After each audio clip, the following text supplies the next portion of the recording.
എല്ലാവർക്കും നമസ്കാരം. 2026 ഫെബ്രുവരി 1 സുബ്രഹ്മണ്യ സ്വാമിയെ പ്രീതിപ്പെടുത്തുവാനായിട്ടുള്ള തൈപ്പൂയത്തിനാൾ വന്നു ചേർന്നിരിക്കുകയാണ്.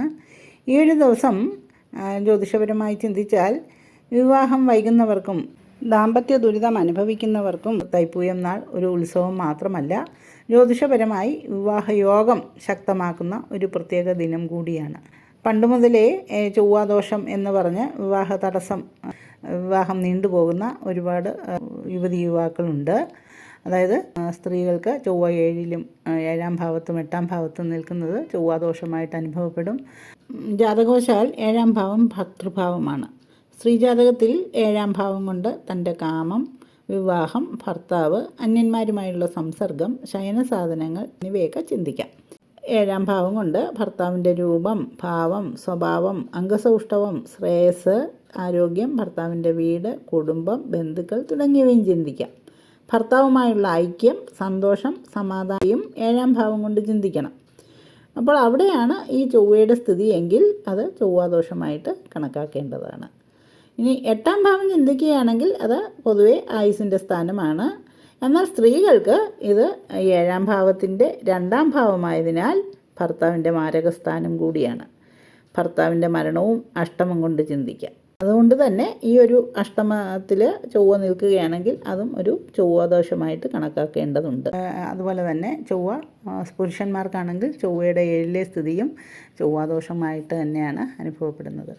അപ്പോൾ ഇതിന് പരിഹാരം ജാതക ചിന്തയിൽ പൊരുത്തം ഉള്ള ജാതകം എടുക്കുക എന്നുള്ളത് തന്നെയാണ്. അതായത് സ്ത്രീ ജാതകത്തിൽ 7ലോ 8ലോ ചൊവ്വ നിൽക്കുന്നുവെങ്കിൽ പുരുഷ ജാതകത്തിൽ തതുല്യമായ ചൊവ്വയുടെ സ്ഥിതി 7ൽ ഉണ്ടാവേണ്ടത് ആവശ്യം തന്നെയാണ്. അപ്പോൾ ഈ ഓജരാശിയിലാണ് ഇങ്ങനെ ചൊവ്വാദോഷമായിട്ട് നിൽക്കുന്നുവെങ്കിൽ ഈ ഓജരാശിയുടെ ചൊവ്വയുടെ അതിദേവതയായ സുബ്രഹ്മണ്യനെ ഭജിക്കുകയാണ് വേണ്ടത്. മേടം, മിഥുനം, ചിങ്ങം, തുലാം, ധനു, കുംഭം രാശികളിൽ നിൽക്കുന്ന ചൊവ്വയാണ് ഇങ്ങനെ തടസ്സമായിട്ട് നിൽക്കുന്നതെങ്കിൽ സുബ്രഹ്മണ്യ ഭജനത്തിലൂടെ വിവാഹ തടസ്സമൊക്കെ മാറ്റി അനുകൂലമായ ജാതകം ഭഗവാൻ സുബ്രഹ്മണ്യ സ്വാമി കൊണ്ടുതരും എന്നുള്ളത് മനസ്സിലാക്കണം. അപ്പോൾ ഇതിന് ഇങ്ങനെ സുബ്രഹ്മണ്യ സ്വാമിയെ പ്രീതിപ്പെടുത്തുവാൻ ഏറ്റവും പറ്റിയൊരു ദിവസം തന്നെയാണ് ഈ ഒരു തൈപ്പൂയം നാൾ എന്ന് മനസ്സിലാക്കുക. ഇങ്ങനെയുള്ള ജാതകം ഉള്ളവർ പ്രധാനമായിട്ടും കുജദോഷം മൂലമാണ് ഇങ്ങനെ മംഗല്യ തടസ്സവും മംഗല്യ ദുരിതവും ഒക്കെ അനുഭവിക്കുന്നവർക്ക് വള്ളി സമേതനായ സുബ്രഹ്മണ്യനെ പ്രതിഷ്ഠിച്ചിട്ടുള്ള ക്ഷേത്രത്തിൽ ദർശനം നടത്തി ചുവന്ന പട്ട് സമർപ്പിക്കുകയും മറ്റു വഴിപാടുകൾ കഴിപ്പിക്കുകയും ഒക്കെ ചെയ്യുന്നത് ദോഷശാന്തിക്ക് ഫലപ്രദമാണ്. ഇങ്ങനെയുള്ളവർ ഈ ഒരു തൈപ്പൂയം നാൾ ഭഗവാനെ ദർശിച്ച് വേണ്ട വഴിപാടുകളൊക്കെ നടത്തേണ്ടതാണ്. സത്യത്തിൽ ഈ ഒരു ചൊവ്വാദോഷത്തെ ഭയക്കേണ്ട കാര്യമില്ല. അതിന് അനുകൂലമായ ജാതകം കണ്ടെത്തി വിവാഹം കഴിക്കുകയാണെങ്കിൽ ഈ ഒരു ചൊവ്വാദോഷത്തിൻ്റെ കാഠിന്യം കുറയും എന്നുള്ളത് സത്യമാണ്. എന്നാൽ തന്നെ ഈ ഒരു അനുകൂലമായ ജാതകം വരുവാൻ സുബ്രഹ്മണ്യ സ്വാമിയെ വണങ്ങുകയാണ് ഏറ്റവും പ്രധാനം. അതിന് ഏറ്റവും പറ്റിയൊരു ദിവസമാണ് ഈ തൈപ്പൂയം നാൾ എന്ന് അറിയുക. അതുകൂടാതെ പല രീതിയിലും ആലോചനകൾ നടക്കാതെ വരും.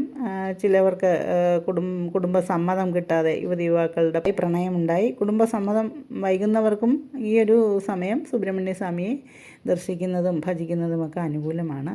അതായത് മാതാപിതാക്കളുടെയൊക്കെ മനസ്സ് മാറാനുള്ളൊരു സാധ്യത ഈ ഒരു ദിവസം സുബ്രഹ്മണ്യ സ്വാമിയെ ദർശിച്ച് വിവാഹത്തിനുള്ള ഒരു സമയമാഗതമാകുവാൻ പ്രാർത്ഥിക്കുന്നത് എന്തുകൊണ്ടും നല്ലതാണ്. അതുമല്ല, ഇപ്പോൾ യുവാക്കൾക്ക് വിവാഹത്തിനോടുള്ളൊരു ഭയം മൂലം വിവാഹമേ വേണ്ടെന്ന് വയ്ക്കുന്ന ഒരു പ്രവണതയും കണ്ടുവരുന്നു.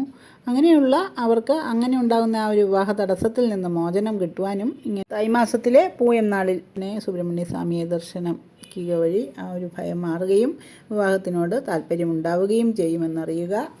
രാവിലെ ശുദ്ധിയായി സുബ്രഹ്മണ്യ സ്വാമിയുടെ ചിത്രത്തിന് മുമ്പിൽ മഞ്ഞപ്പൂക്കളാൽ അർച്ചന നടത്തി സുബ്രഹ്മണ്യ ധ്യാനിച്ച് ഓം ശരവണഭവ എന്ന് 108 പ്രാവശ്യം ജപിച്ച് വിവാഹ അഭിലാഷത്തോടു കൂടി പ്രാർത്ഥിക്കുകയും ഒക്കെ മനസ്സിൽ ആഗ്രഹം വ്യക്തമായിട്ട് പറഞ്ഞുകൊണ്ട് തങ്ങളുടെ ആഗ്രഹം ഭഗവാന്റെ മുമ്പിൽ സമർപ്പിക്കുക വഴി നിങ്ങളുടെ ആഗ്രഹം സ്വാമി നടത്തി തരുമെന്ന് തന്നെ വിശ്വസിക്കുക. കഴിവതും വ്രതം എടുത്തുകൊണ്ട് വേണ്ടി തന്നെ ഭഗവാനെ പ്രാർത്ഥിക്കണം, ശ്രദ്ധിക്കുക. വിവാഹ തടസ്സം മാറ്റിയെടുക്കുവാൻ ഏറ്റവും പറ്റിയൊരു ദിവസമാണ് ഈ ഒരു മകരമാസത്തിലെ ഈ ഒരു തൈപ്പൂയത്ത് നാൾ. കാരണം ചൊവ്വയുടെ അധിപതിയാണ് സുബ്രഹ്മണ്യ സ്വാമി. അപ്പോൾ ഈ ചൊവ്വാദോഷം മാറ്റുവാനായിട്ട് സുബ്രഹ്മണ്യ സ്വാമിയെ തന്നെയാണ് ദർശിക്കേണ്ടത്. ഓജരാശസ്ഥനായ ചൊവ്വ ആണ് നിങ്ങളുടെ ജാതകത്തിൽ 7ലും 8ലുമൊക്കെ നിൽക്കുന്നതെങ്കിൽ ഈ ചൊവ്വാദോഷം തന്നെയാണ് നിങ്ങളുടെ വിവാഹ തടസ്സത്തിന് കാരണം എന്ന് മനസ്സിലാക്കണം. അപ്പോൾ അങ്ങനെയുള്ളപ്പോൾ കുജദോഷ പരിഹാരത്തിനായിട്ട് സുബ്രഹ്മണ്യ ക്ഷേത്ര ദർശനമാണ് നടത്തേണ്ടത്. പ്രത്യേകിച്ച് വള്ളി സമേതനായ സുബ്രഹ്മണ്യനെ പ്രതിഷ്ഠിച്ചുള്ള ക്ഷേത്രങ്ങളിൽ ദർശനം നടത്തുന്നത് സവിശേഷ പ്രാധാന്യമുണ്ട് എന്നറിയണം. അതായത് ഉദാഹരണത്തിന് നാഗർകോവിലിന് സമീപമുള്ള കുമാരകോവിലിലൊക്കെ ഇങ്ങനെ വള്ളി സമേതനായ സുബ്രഹ്മണ്യ സ്വാമിയാണ് പ്രതിഷ്ഠിച്ചിരിക്കുന്നത്.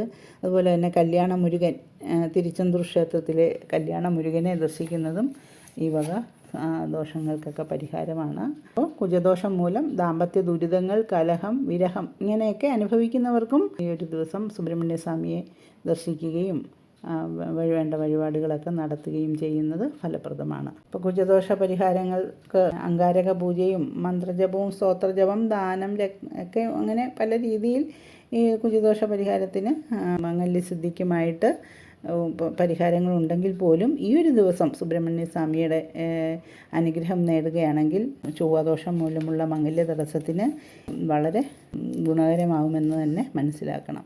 കുജദോഷമുള്ള വ്യക്തിയോ മാതാവോ ഇരുവരും ചേർന്നോ ഷഷ്ഠിവ്രതം അനുഷ്ഠിക്കുന്നതും ദോഷശാന്തിക്ക് ഉത്തമം തന്നെയാണ്. കുജം മൂലം കുട്ടികൾക്കുണ്ടാകുന്ന ഏത് ദോഷങ്ങളും പരിഹരിക്കുന്നതിന് മാതാവ് വിധിപ്രകാരം ഷഷ്ഠിവ്രതം അനുഷ്ഠിക്കുന്നത് ഫലപ്രദമായിരിക്കും. പാർവതി സുബ്രഹ്മണ്യന് വേണ്ടി ഷഷ്ഠിവ്രതം അനുഷ്ഠിച്ച കഥ തന്നെ ഓർമ്മിക്കുമല്ലോ. കുജജന്യ രോഗങ്ങളുടെ, പ്രത്യേകിച്ച് പൈത്തിക രോഗങ്ങളുടെ ശമനത്തിനും സുബ്രഹ്മണ്യ ഭജനവും ഷഷ്ഠിവ്രതവും ഒക്കെ അനുഷ്ഠിക്കാവുന്നതാണ്. രോഗശാന്തി കൈവരുന്നതിൽ സുബ്രഹ്മണ്യ ഭജനത്തിന് സവിശേഷ പ്രാധാന്യം കൽപ്പിക്കപ്പെട്ടിട്ടുണ്ട്. കുജദോഷശാന്തിക്ക് ചൊവ്വാഴ്ച വ്രതം അനുഷ്ഠിച്ചുകൊണ്ട് സുബ്രഹ്മണ്യ ക്ഷേത്ര ദർശനം നടത്തുന്നത് ഉത്തമം തന്നെയാണ്. വിവാഹം വൈകുന്നത് ഒരു ദൗർഭാഗ്യമല്ല. സമയമാകുമ്പോൾ ദൈവം തന്നെ ഇതിനൊരു വഴി തുറന്നു തരും എന്ന് ഉറച്ചു വിശ്വസിക്കുക. തൈപ്പൂയം ആ ഒരു വഴി തുറക്കുന്ന ദിനമാകട്ടെ എന്ന് തന്നെ പ്രാർത്ഥിക്കാം. സുബ്രഹ്മണ്യ സ്വാമിക്ക് കാവടി വഴിപാട് പ്രസിദ്ധമാണ്. ഉദ്ദിഷ്ടകാര്യസിദ്ധിക്കും രോഗാദി ദുരിത ശമനത്തിനും ഒക്കെ ഈ ഒരു കാവടി വഴിപാട് നടത്തുന്നതും വളരെ പ്രാധാന്യമുള്ളത് തന്നെയാണ്. അപ്പോൾ ഇതിനെ പറ്റിയൊക്കെ ഞാൻ 2 വീഡിയോകളിലായി ചെയ്തിട്ടുണ്ട്. വീഡിയോയുടെ ലിങ്ക് ഞാനിവിടെ കൊടുക്കുന്നതാണ്. സുബ്രഹ്മണ്യ സ്വാമിയെ ഭജിച്ച് ചൊവ്വാദോഷം മാറി നല്ല ജീവിതം ലഭിച്ചവർ ഓം ശരവണഭവ എന്ന് കമൻറ്റ് ബോക്സിൽ രേഖപ്പെടുത്തണേ. അത് ഈ ഒരു വീഡിയോ ശ്രവിക്കുന്നവർക്കും വളരെ പ്രചോദനമാകും. അപ്പോൾ വീഡിയോ ഏവർക്കും ഉപകാരപ്പെട്ടുമെന്ന് വിശ്വസിക്കുന്നു. ഉപകാരപ്പെടുകയാണെങ്കിൽ ലൈക്ക് ചെയ്യുകയും ഷെയർ ചെയ്യുകയും സബ്സ്ക്രൈബ് ചെയ്യുകയും ചെയ്യണേ. ജ്യോതിഷ സംബന്ധമായ നിങ്ങളുടെ സംശയങ്ങൾക്ക് എൻ്റെ വാട്സാപ്പിൽ ബന്ധപ്പെടാവുന്നതാണ്. നന്ദി, നമസ്കാരം.